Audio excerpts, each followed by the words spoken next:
पाल रे सब बड़ा बडेरा, सब बड़ा बडेरा वो जी, सब लोग लगाया वो जी, ठाकरिया ने समझा वो जी।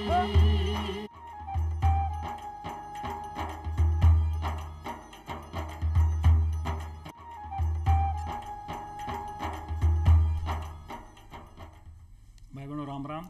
चौपाल कार्यक्रम में आपको सबको स्वागत है। भारतवर्ष में पूरा विश्व में राजस्थान में समझ लो आपने नई तकनीक तेजी से विकसित हो रही है। एक मायना आप विशेष रूप से इंटरनेट और कंप्यूटर को जो काम है बहुत बढ़िया है। इस आपने फायदों भी बहुत हुए हैं, लेकिन आप जाना है कि फायदा के साथ साथ जो नई चीज़ आवे है उनको मायने कई नुकसान और परेशानियां भी आपने आवे है।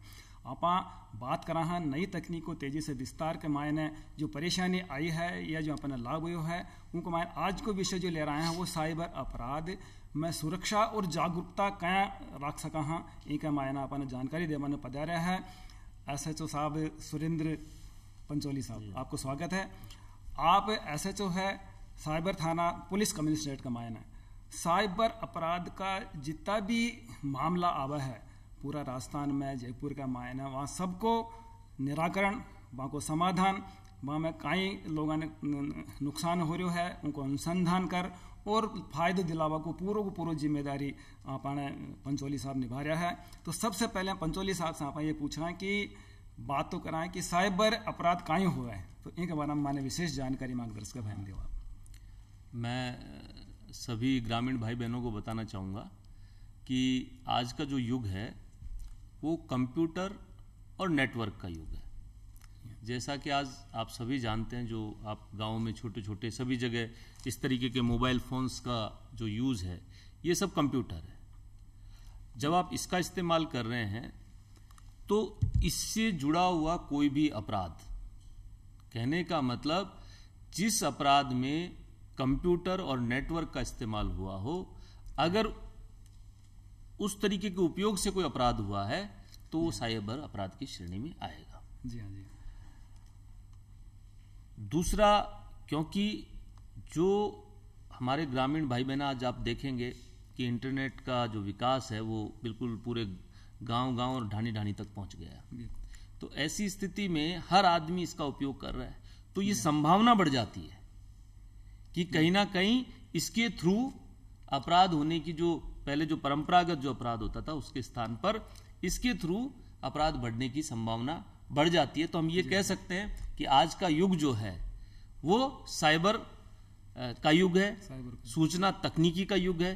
तो अगर उससे जुड़ा हुआ कोई अपराध होता है तो साइबर अपराधों का युग भी हम इसको कह सकते हैं। बिल्कुल, यह तो बात समझ में आ गई है कि कंप्यूटर से संबंधित या था मोबाइल से संबंधित कोई भी अपराध घटित हुआ है वो साइबर अपराध की श्रेणी में आवा है। जी जी।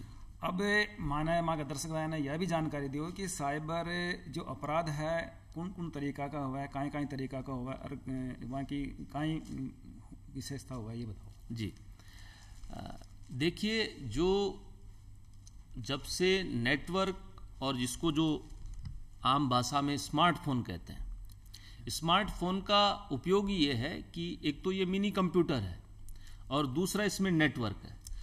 इसकी वजह से आप जो हजारों किलोमीटर दूर बैठा हुआ कोई भी व्यक्ति वो भी आपसे कनेक्ट हो सकता है किसी भी तरीके से। तो कहने का मतलब ये है कि आज के युग में जो पहले परंपरागत अपराध में होता था कि अगर किसी कोई अपराधी है और वो अपराध करेगा तो वो घटना स्थल पर जाएगा, उस व्यक्ति तक उसको पहुंचना पड़ेगा, चाहे वो लूट की वारदात है, चाहे वो चोरी की वारदात है, चाहे मर्डर है, चाहे रेप है।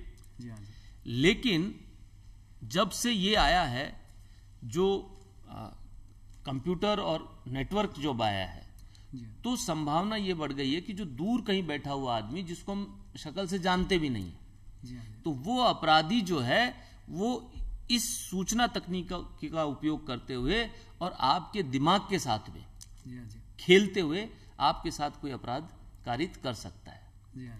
तो सामान्यतया क्योंकि जब फिजिकल प्रेजेंस नहीं है तो किस तरीके के अपराध कर सकते हैं, तो वो इस तरीके के अपराध कर सकते हैं कि आपको कोई फेक फोन कॉल आ जाएगा, फोन कॉल आकर के और वो आपको अपनी कोई झूठी पहचान बताते हुए आपको झांसा दे सकता है। जी हाँ। या इस तरीके के कोई मैसेजेज आ सकते हैं, क्योंकि हम जो भारतीय जो हमारी संस्कृति या परिवेश है तो थोड़े से हम इमोशनल लोग हैं, तो कहीं ना कहीं वो आपको इस तरीके के मैसेज कर सकते हैं कि साहब मैं आपको जानता हूं और मैं उनका फलां का, क्योंकि हमारे यहाँ पीढ़ी दर पीढ़ी लोग आपस में जुड़े हुए हैं। जी हाँ। तो जब वो आदमी किसी तीसरे रिश्तेदार का या ऐसा कोई नाम लेता है तो हम सोचते हैं कि शायद ही हमको जानता होगा और वो फोन पे बात कर रहा है। तो ऐसी स्थिति में अगर कोई भी व्यक्ति आपसे इस तरीके की बात कर रहा है जिसको आप जानते नहीं है, जिसके नंबर आपके पास नहीं है, या आपको लगता है कि उसकी आवाज मेरी पहचान में नहीं आ रही है, तो हमेशा उसको संदिग्ध माने। और जब तक आप उसका वेरिफिकेशन नहीं कर ले कि भाई ये आदमी ये है भी कि नहीं है, तब तक उसकी किसी भी प्रकार की बातों में नहीं आए। तो कह सकते हैं कि इस तरीके के जैसे मैसेजेस भेज देंगे। इसके अलावा आप देखेंगे कि आजकल जो है वो कई बार बहुत सारी कंपनीज के या बैंक से कॉल आते हैं कि साहब आपकी KYC अपडेट करनी है, मैं तो बैंक से फला बैंक से SBI बैंक से बोल रहा हूं या एक्सिस बैंक से बोल रहा हूं। जो आम आदमी है वो बेचारा इतना, और ग्रामीण भाई बहन तो इतना समझ भी नहीं पाते हैं, तो वो सोचते हैं कि वाकई बैंक से आया होगा।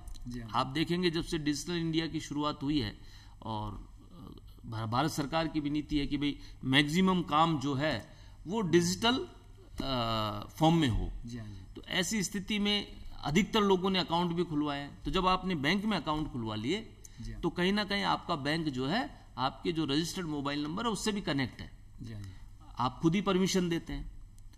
तो जो आदमी आपको फोन कॉल कर रहा है वो कभी भी कोई भी बैंक आपको किसी भी स्थिति में कॉल नहीं करता है। कोई भी कंपनी वो आपको कॉल नहीं करती है। अगर आपके पास इस तरीके का फिर भी कोई कॉल आ रहा है और आपको लगता है कि मुझे इस चीज के बारे में जानना चाहिए, तो सबसे पहले उसकी किसी बातों में नहीं आते हुए आप उसके बारे में 1 दिन लगाएं, 2 दिन लगाएं, पहले जानकारी हासिल करें कि ये ऑथेंटिक है कि नहीं। आप उससे उसी टाइम कहते कि भैया तुम लैंडलाइन से फोन करो मुझे। अगर वो सही होगा कि मैं फला बैंक से बोल रहा हूं तो आप कहिए कि जी आप लैंडलाइन से मुझे फोन कीजिए, तो ये आपको क्लियर हो जाएगा। तो मेरा सभी ग्रामीण भाई बहनों से निवेदन है कि आप के पास अगर फोन आ रहा है और आपको कोई कहता है कि मैं उस कंपनी से या उस फर्म से या किसी भी चीज का आपको झांसा देता है, और जहां मैक्सिमम तो ये ध्यान रखने की बात है कि ये जो साइबर अपराध है और इतनी दूर से जो अपराधी आपको फोन कर रहा है उसका पर्पज सिर्फ और सिर्फ पैसा है।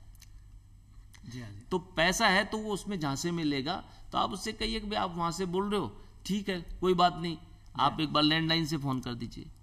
वैसे कोशिश कीजिए कि आप उस आदमी को अवॉइड करें, ऐसे नंबर्स को ब्लॉक करें, है ना।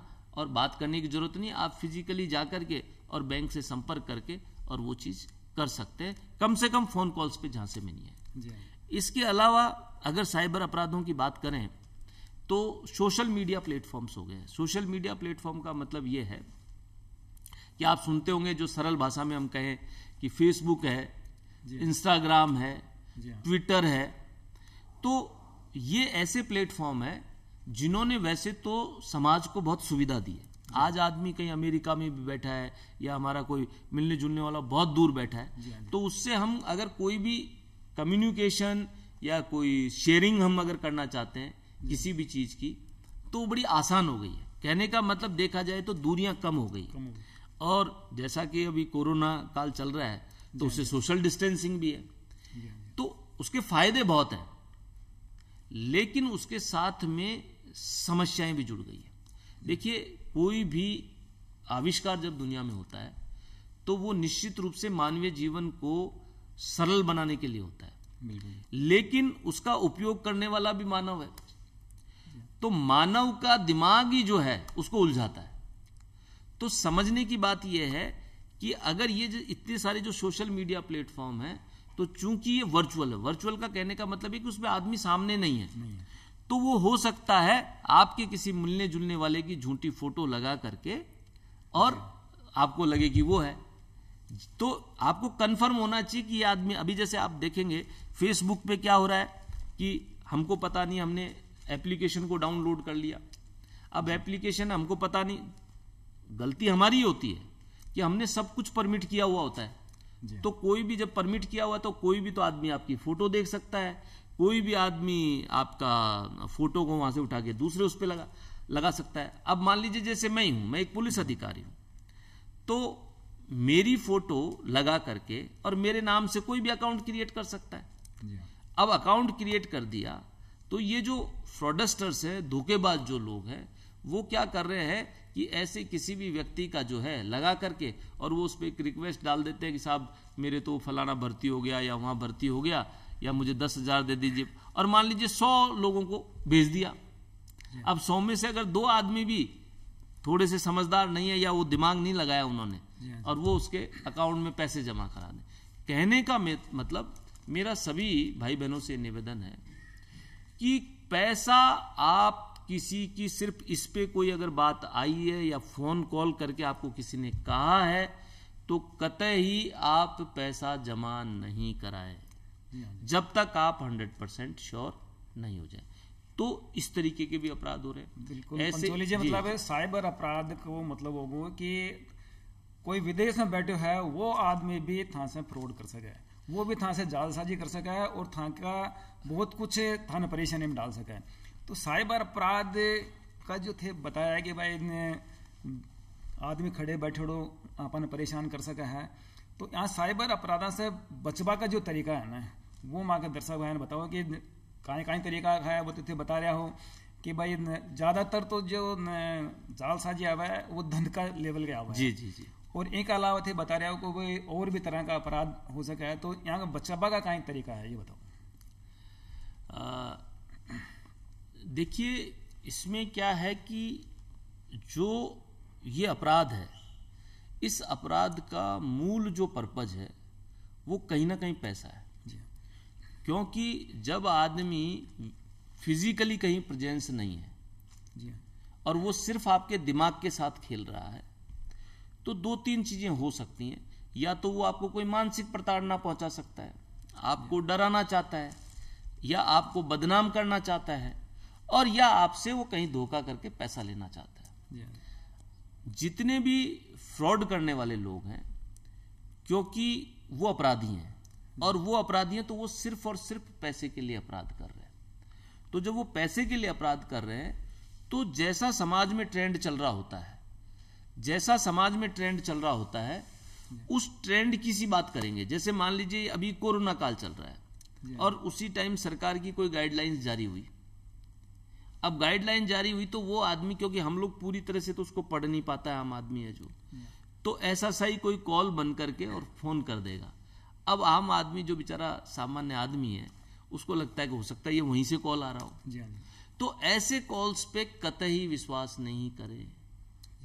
अगर आपको कहीं थोड़ा बहुत ये भी कंफ्यूजन आता है कि भाई कहीं वहीं से फोन आया तो आप दोबारा दूसरे नंबर से, या बहुत कुछ अवेलेबल है इंटरनेट पे, आप पूरी जानकारी करें कि ये ऑथेंटिक कॉल था कि नहीं था। क्योंकि देखिए कौन व्यक्ति कॉल कर रहा है उसकी कोई पहचान पता नहीं है, खाली आपको वो कह रहा है कि मैं ये हूं, वो है भी कि नहीं है ये तस्दीक करना खुद व्यक्ति की जिम्मेदारी है। तो सबसे पहले तो ये चीज करें। दूसरा बचने का ये है कि जो आज ये जो हमारे स्मार्टफोन है इसमें प्ले स्टोर है। अब हो क्या रहा है कि ये जो वर्चुअल दुनिया, वर्चुअल का मतलब जो ये साइबर की जो दुनिया है ये अंतहीन है। मतलब आज दुनिया की हर चीज इस पे अवेलेबल है। तो अवेलेबल है तो हमको सबसे पहले ये सोचना पड़ेगा कि कोई भी एप्लीकेशन जो है, एप्लीकेशन का मतलब मेरा ये, जैसे मान लो फेसबुक है वो भी एक एप्लीकेशन है, पेटीएम है वो भी एक एप्लीकेशन है। तो भाई मैं उसको डाउनलोड कर रहा हूं प्ले स्टोर से, तो मैं उसकी सेटिंग्स को समझूं, उसको ये बात समझूं कि भाई वो क्या परमिट तो मुझे करना है, क्या परमिट नहीं करना है। तो उससे उसके धोखे होने के, कहने का मतलब ये कि उसको समझना पड़ेगा, सीखना पड़ेगा। अगर खाली वो ऐसे ही वो करता रहेगा तो बात समझ नहीं आएगी। लेकिन एक काम वो सब लोग कर सकते हैं, जो मेरा सभी से निवेदन रहेगा कि भाई अगर फोन पे बात हो रही है, कोई मैसेज आ रहा है, आप उस पर विश्वास भी नहीं करें, उसे घबराने की भी जरूरत नहीं है ना, और उसको रिप्लाई देने की भी जरूरत नहीं है। सबसे आसान तरीका। बिल्कुल ऐसे साहब, बिल्कुल समझ में आ रही है कि सावधानी रखो, कोई से डरो मत।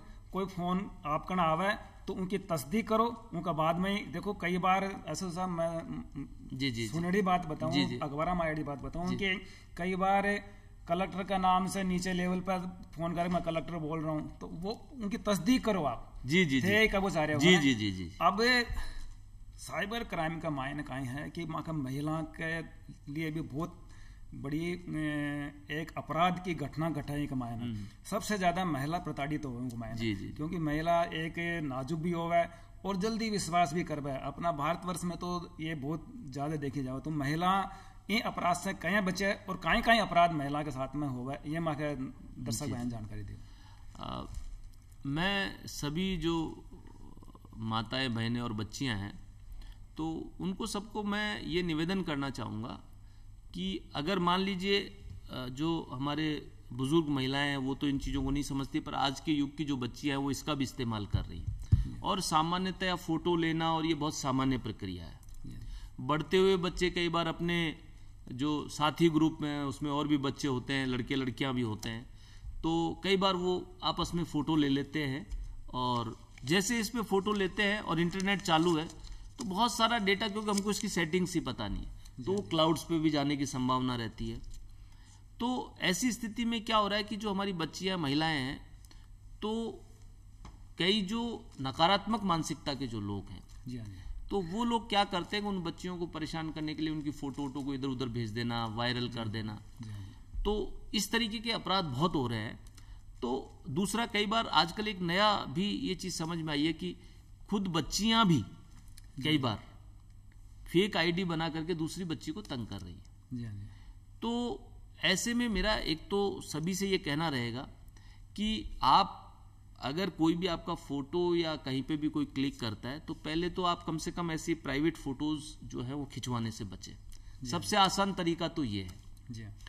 और दूसरा, अगर कोई फ़ोटो खींच भी गया है तो आप उससे व्यथित होने की ज़रूरत नहीं है, क्योंकि ये जब आप इसका इस्तेमाल कर रहे हैं तो दुनिया को ये अनुमति प्रदान कर रहे हैं कि साहब आप मेरे बारे में सब कुछ जान जाइए। और फिर हम ये भी चाहते हैं कि छुपी भी रहे, तो ये बहुत ही कॉन्ट्राडिक्टरी है। तो आसान तरीका यही है कि वो कम से कम अपना कहीं प्राइवेट जो जगह है वहाँ फ़ोटो खींचने से बचे। और अगर फिर भी ऐसा कुछ हो जाता है तो डरने की आवश्यकता नहीं है। बिल्कुल अच्छा साहब, वास्तव में सही बात बताया कि माता और भाई बहन, देखो आप जब भी स्मार्टफोन को फ़ोन कर रहे हो, उपयोग कर रहे हो, तो आपने डरवाई की जरूरत कौन है। ताकि फ़ोटो में मान लो कोई एडिट कर कोई काम कर रहे हो तो आप सीधा वहाँ का जो साइबर अपराध का जो थाना है वहाँ का मैं जा रहा आप काम कर सको। तो सबसे पहले मैं साहब से यही पूछूं, अब जो पीड़ित पक्ष है वो शिकायत करेगा, या माता बहन के साथ में कोई होगी या और कोई के साथ में कोई अपराध होगा साइबर, तो उनके लिए शिकायत करे कराए और क्या कराए, ये कोई पूरी विस्तार से जानकारी दी। देखिए, मैं सभी भाई बहनों को ये बताना चाहूँगा कि आप जहाँ पे रहते हैं, चाहे किसी गांव में रहते हैं, चाहे किसी ढाणी में रहते हैं, तो जो संबंधित थाना जो है वो इसके लिए अधिकृत है। आप अपनी रिपोर्ट संबंधित थाने में जाकर के दर्ज करा सकते हैं। उनको करनी भी चाहिए और वो करेंगे भी। कई बार ऐसी स्थिति आ जाती है कि ये आम धारणा हो गई है कि भाई वो साइबर से संबंधित तो वहीं पे होगा। ऐसा नहीं है। साइबर से संबंधित अगर कोई चीज है, उनको मदद की आवश्यकता है, तो हर जिला स्तर पर टेक्निकल सेल बनी हुई है जो पुलिस अधीक्षक कार्यालय में होती है। तो जब उस थाने में वो रिपोर्ट दर्ज हो जाती है तो उसमें तकनीक से संबंधित जो सहायता चाहिए वो उस टेक्निकल सेल से उपलब्ध हो जाती है। कई बार मेरे पास में आ जाते हैं कि साहब वो मैं तो नागौर से, है ना, क्योंकि वो कहते हैं जी साइबर थाना वहाँ है। ये सिर्फ आयुक्तालय का साइबर थाना है, कमिश्नरेट का साइबर थाना है। और वो भी हम स्पेशल ऑफेंसेस के लिए हमारे पास में आएंगे, हम भी मदद करेंगे, लेकिन वो उसके लिए जो सुविधाजनक है और जो संबंधित थाना है, क्योंकि क्या है कि ये आज की तारीख में विशेष अपराध नहीं, आज हर आदमी मोबाइल फोन का यूज कर रहा है। तो आने वाला जो समय, और समय आ चुका है, हर आदमी अपने संबंधित थाने पे जाए, वहां रिपोर्ट करे। अगर संबंधित थाने को अगर उसको कोई तकनीकी सहायता चाहिए तो हर जिला स्तर पर तकनीकी सेल बनी हुई है, वो उसकी मदद करेगी।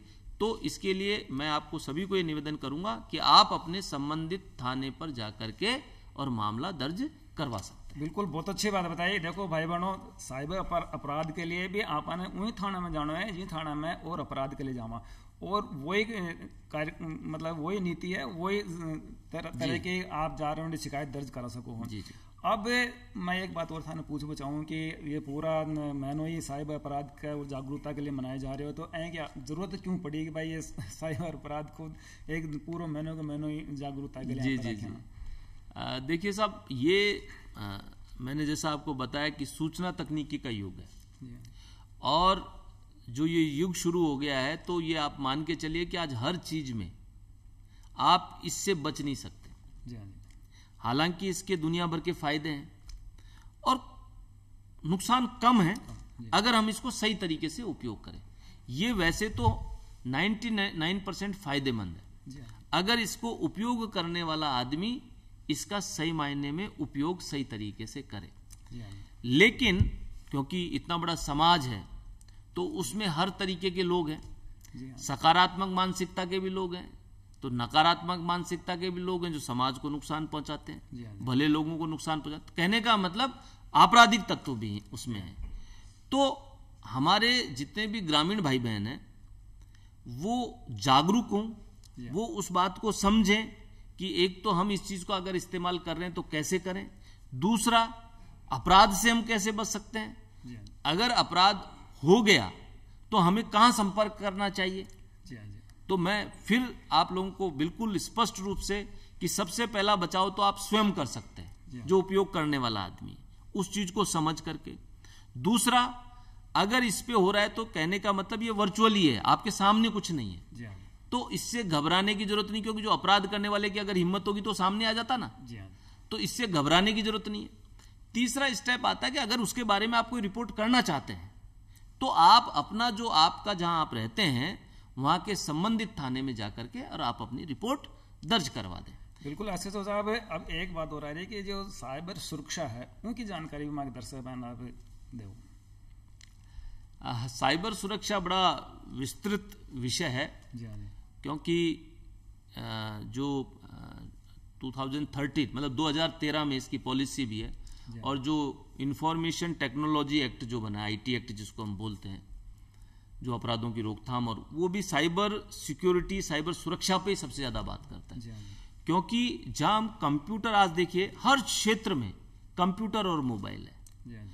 आज मान लीजिए कोई ऑफिस भी है तो वहां भी कंप्यूटर्स हैं, तो हमको उनका डेटा कैसे सुरक्षित रहे, हम ऐसा क्या सिक्योरिटी सिस्टम करें, ये बहुत ही महत्वपूर्ण है। और इसके लिए चाहे वो प्राइवेट सेक्टर हो चाहे पब्लिक सेक्टर हो, तो सरकार ने उसके बारे में नीति बनाई है, पॉलिसी बनाई भी है, और भारत सरकार ने, और उस पर काफ़ी जोर भी है। हम उसकी तरफ सभी लोग बढ़ भी रहे हैं, पर थोड़ा समय लगेगा, और निश्चित रूप से आने वाला समय जो हमारे लिए ज़्यादा सुविधाजनक और ज़्यादा ठीक रहेगा। जी हाँ। अब वर्तमान में आप कई नई तकनीक, मतलब कई अपराधों के रोकथाम के लिए काम कर रहे हो? देखिए, साइबर अपराध जो है वो जो सबसे सुरक्षित जो तरीका है वो तो ये कि लोगों को जागरूक किया जाए। जी हाँ जी। क्योंकि पहले कम से कम फिजिकली तो पुलिसमैन पहुंच जाता था, जी हाँ जी। इसमें तो हो ही कहीं दूरी, क्योंकि अमेरिका से भी आपके साथ कोई अपराध कर सकता है। जी हाँ जी। तो इसलिए जो यूज करने वाला आदमी है वो सबसे जब तक समझदार नहीं बनेगा, वो समझे इस बात को, बिल्कुल, जब वो इसको समझेगा तो सबसे तो तरीका ये है।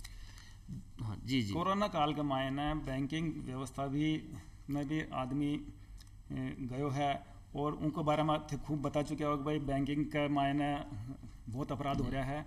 कार्यक्रम का देखो समय निर्धारित है और कार्यक्रम का समय समाप्त हो रहा है। आप कार्यक्रम में पधारे, आपको बहुत बहुत धन्यवाद। और भाई बहनों, देखो मैं समझ रहा हूँ कि आज जो था ना साइबर अपराध सुरक्षा और जागरूकता की जो जानकारी दी है वो आपने फायदो पहुंचावे ली। इनके साथ साथ आपको राम राम, धन्यवाद। धन्यवाद साहब, नमस्कार।